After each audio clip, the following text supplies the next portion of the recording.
Bonjour et bienvenue à tous sur notre nouvelle chaîne Harry Market. Aujourd'hui, nous allons voir comment maîtriser la commercialisation de ces céréales en utilisant le stockage à la ferme et le marché à terre. Donc tout d'abord, nous allons voir les différents intérêts et contraintes. Donc cela peut permettre de laisser passer la pression récolte, et également de vendre à des meilleurs prix, mais peut aussi nécessiter un besoin de trésorerie assez important. Donc pour le stockage, il y a trois grandes périodes. Tout d'abord en juin, la préparation des cellules. En juillet et août, la moisson. Puis l'hiver, le suivi régulier des températures des silos et l'expédition de la récolte en camion. Puis à nouveau en juin, la préparation. Donc ce suivi des températures s'effectue par trois paliers.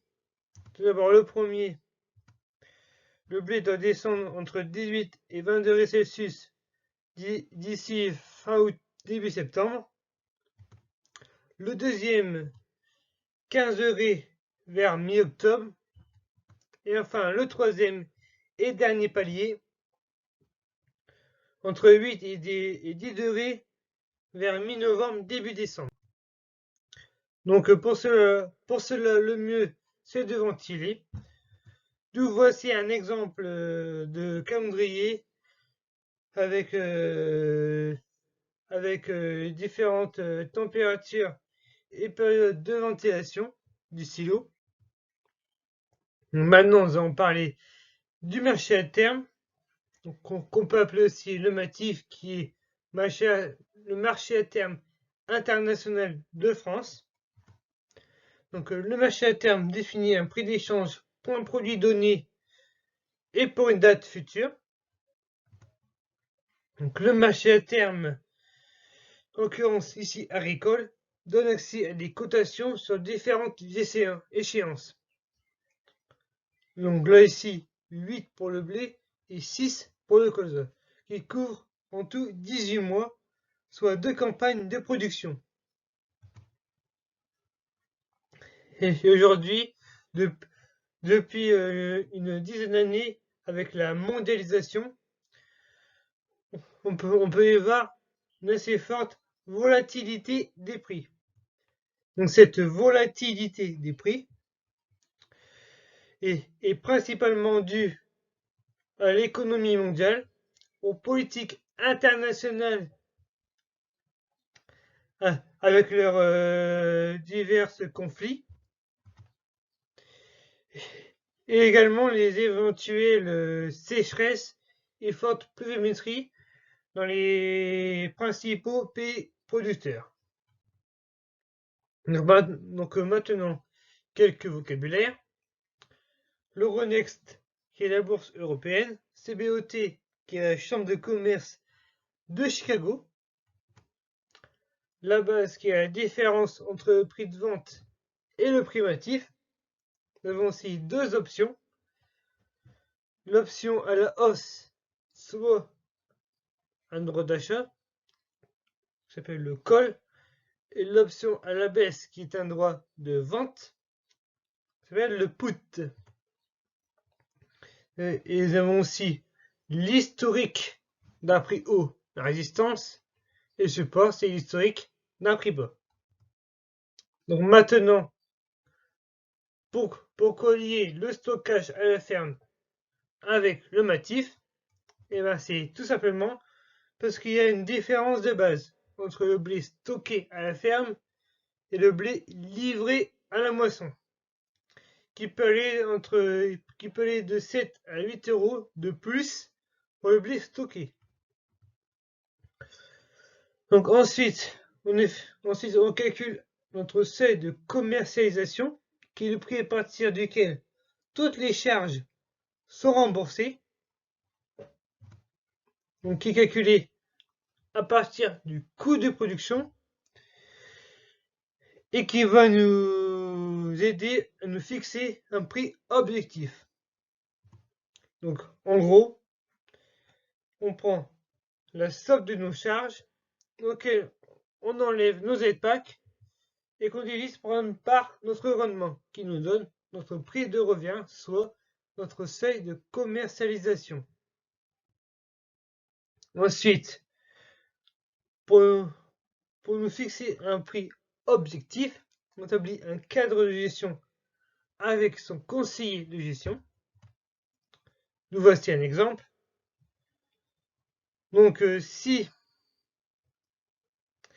le prix motif du jour est à 195 € au moment du semis, je peux vendre 20% de la production de ma récolte qui va arriver cet été.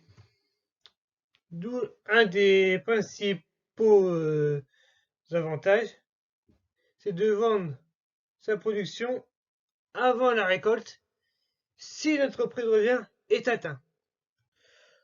Donc maintenant, nous allons voir un témoignage pour savoir quels sont les intérêts du stockage à la ferme et du matif.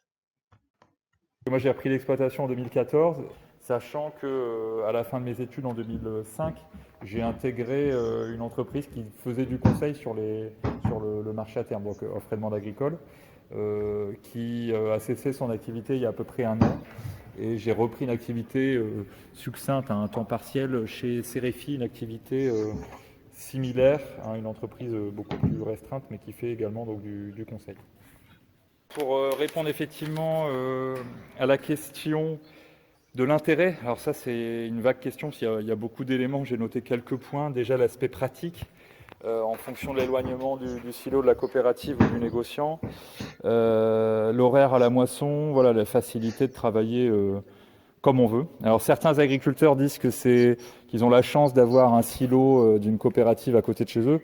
C'est une chance et à la fois, quelquefois, ça peut bloquer un peu le développement justement du stockage, qui est, je vais revenir économiquement aussi, un vrai outil.